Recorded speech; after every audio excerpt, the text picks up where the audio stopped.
Alrighty, yo, what is going on, everybody? It's your boy, Mr. DDG94, back with another reaction video. Today we're going to react to the Cookout. Do y'all remember? With Bro with Glasses. Without further ado, we're going to check this out. I remember this. Hey, this is actually a hood classic. This is actually a hood classic. It's pretty good for what it was, man. It's ghetto. It's a Tubi movie. But it's a hood classic. It's funny. It was pretty good for what it was too. I had a good story behind it too. But yeah, without further ado, let's check it out.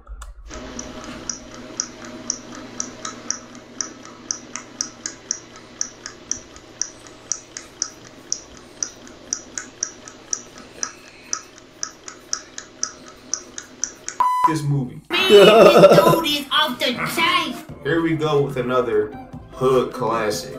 I've never seen this movie before, even though I've had plenty of chances to do so. BET was playing this like every other week. Facts. Even as a small child, this movie didn't appeal to me at all, even though I was watching a lot of crap back then. So how do I feel about it now, 20 years later? Y'all should already know.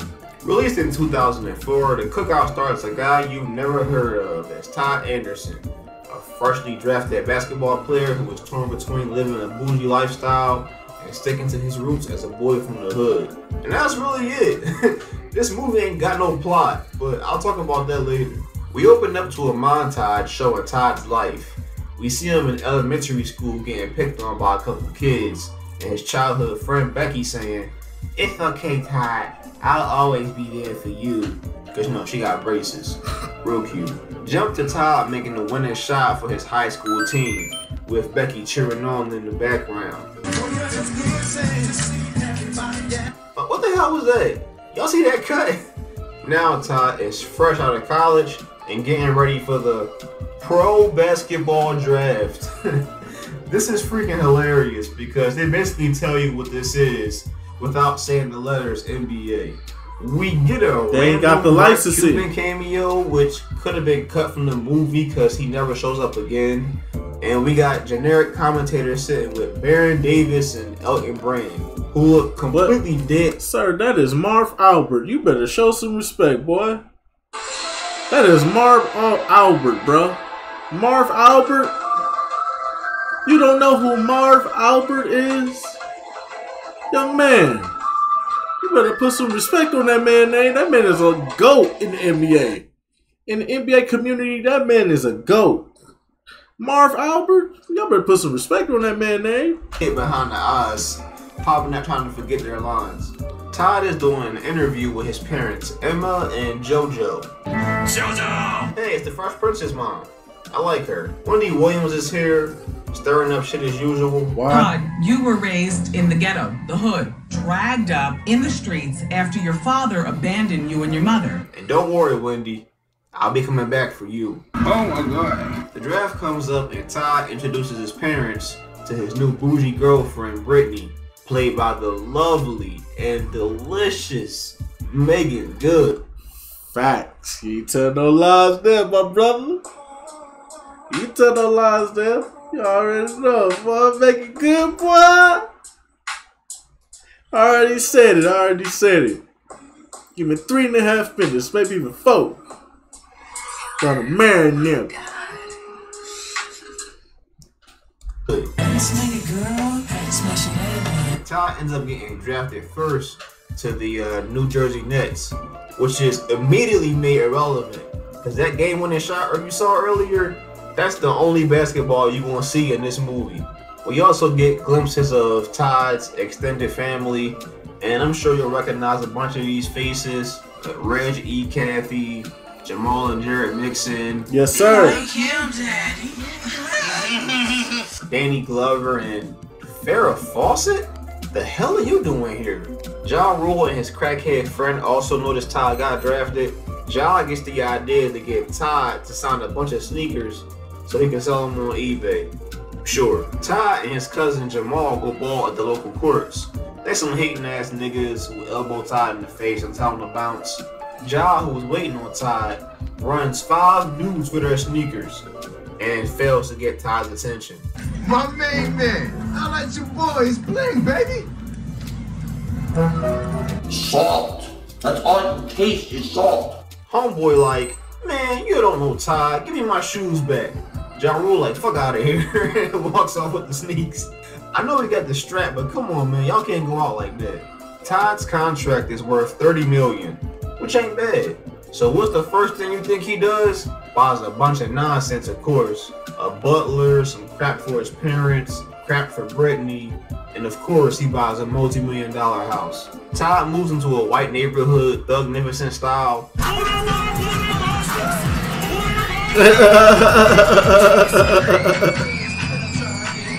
Farrah Fawcett runs in the house.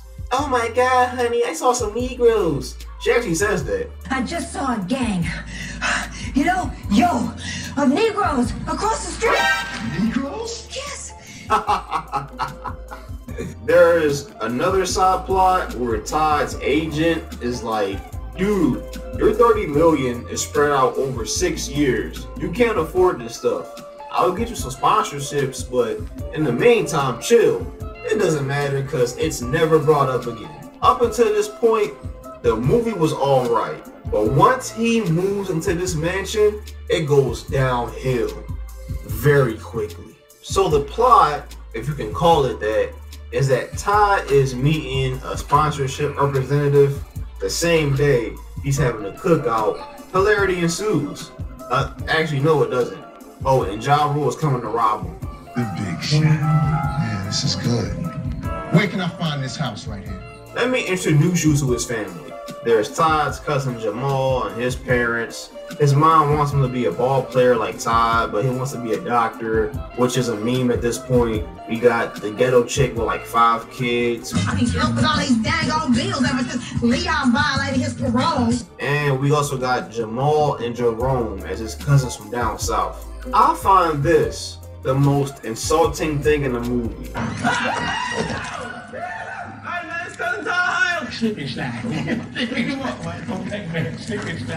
I ain't never met somebody from the South who acts like this. Facts. These are literal cartoon characters. Facts. Hey there, cousin.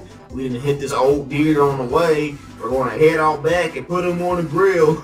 Sorry about the brains on the floor. Fuck out of here. Facts. And that does it in there. That's OD. You got the stereotypical English butler. You got the fancy foo-foo French chef. He is then from Prague, internationally renowned master chef, mon chefmeister. What's with the fucking laugh track? Which leads me to my biggest issue here. This is not funny. I get it. Comedy is subjective. But this sucks. Of course, we got stock sound fart jokes.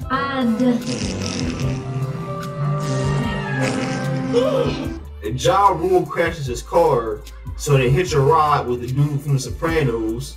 He works with fertilizer. There's a demand for this quality shit. I tell the farmers, make sure you feed your horse. Did you get it? He smells like shit. Did you get it? Did you get it? He smells like shit. Queen Latifah plays a psychotic security guard who takes her job way too seriously. Her boyfriend broke up with her, so now she's living single. Move this man! The mom keeps sending Brittany out to buy hams. Is that supposed to be funny? I don't know. Danny Glover comes in at the end dressed like Flavor Flav. Got him! Puts Farrah Fawcett in check, and everybody cheering them on like, yeah, play it, do your thing. At this point, I'm just thinking like, what the hell am I watching? The comedy is bottom of the barrel, coonery sitcom humor. It's the drama. It's coonery and buffoonery, but it's entertaining to me. I'm easily entertained, y'all. Y'all just gotta understand, bro. I'm easily entertained because I can escape all this bullshit and just focus on the movie. Now, there may be some things that may piss me off, but for the most part, I'm easily entertained because I can just escape and walk into this world and just be easily entertained. The only person I can't do that with is Tyler Perry movies because I hate Tyler Perry with a passion. But anyway, so that's a whole different topic for a whole nother day. There is none. The characters are not fleshed out, and side plots last 5 minutes each, so it all just rings hollow. Example: Emma's sister bought a $1,200 dress because, and I quote, "I wanted to be more fabulous than you." Wanted to be more fabulous than you, okay? Huh? All the while growing up, all I've heard was how beautiful Emma was and how smart Emma was. Lady, you're in your 50s with a husband who loves you and a son who wants to be a doctor. Get over yourself. Fact. After terrorizing the representative and everyone tearing his shit up, Todd finally snaps and tells everyone to get the hell out. He goes to cool off when Becky finally reappears. With 13 minutes left in the movie. Played by Eve, because I guess you had to force one more black name in there. Becky tells him, "Don't be mad at your family. They're all you got." And Todd is like, "Yeah, I guess you're right." And here's something else I don't get. You telling me that in their 4 years apart, Becky didn't find a man? She held out for this nigga? This bum-ass Kawhi Leonard? Anyway, Todd, he starts the party. Everyone is about to eat. When Ja Rule finally makes it there, the writers couldn't figure out a way for Ja Rule to find Todd's house, so he conveniently is hot-wiring Britney's car in the middle of this random-ass parking lot. So Ja Rule has been calling himself Bling throughout the entire movie. Here we get the big reveal of his real name. Percival? Percival ass Becky? I'm done.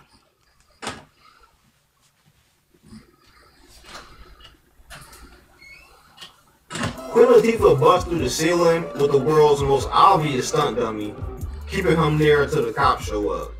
Todd dumps Brittany, and that's literally the end of the movie. What else can I say, man? This movie sucks. The best way I can describe it, this is House Party 4 with a budget. This was also Farrah Fawcett's last movie before she passed. That's a damn shame. And I know there's gonna be that one guy in the comment section, "Oh, you just a hater, bro. I saw this movie at my auntie house when I was 8 years old and it was hilarious. You don't know what you're talking about." You wanna run with that narrative? Fine. Let me call out some other comedy movies that came out the exact same year. Barbershop 2, Club Dread, Johnson Family Vacation, Yeah. Shaun of the Dead, Mean Girls, Shrek 2, Napoleon Dynamite, Dodgeball, White Chicks, Anchorman Ron Burgundy, Harold and Kumar, Seed of Chucky, SpongeBob SquarePants, Fat Albert. Hell, some people even like Soul Plane. Shit. Oh, listen, the only reason why Soul Plane only gets a pass for me is because my cousin in that shit. That's it. Soul Plane only gets a pass for me because my cousin in that shit. Other than that, fuck Soul Plane. And you expect me to recommend somebody go watch the fucking Cookout? Hell no. Also got one more thing to share. Storm P, or his real name, Karan Pender, fell on some hard times. While teaching, he was also taking part in a cross-country cocaine smuggling ring. That ended up getting a close friend of his killed in 2012. Karan went on trial in 2017, testifying against his friend's alleged killer. Karan admitted to his involvement in the drug trade and is currently serving time in federal prison. Damn. There are no updates on his whereabouts. Why did I mention this? Because it's a hell of a lot more interesting than anything in this movie. I'm going to end on this. If you're a regular, you know what I hate more than anything. An unnecessary Sequel. You declared bankruptcy after making millions. What happened to the money, Todd? You smoked it up? Hell no. Hookers? Listen, I've never had to pay for anything in my life. What do you have to say about this? Go on, son. Tell these fools your story. He held up my family's cookout a couple years back. I'm one of the coaches for a local street ball team. We playing in the championship game. You are gonna help us win. This can't be happening again. Nope. I ain't doing it. Show's over. They actually came out with a sequel. I actually want to go watch it. It looked like a low-budget Tubi movie, but I'm kind of interested to go watch it. I think I am. I'm going to see y'all next video. Till then, peace out.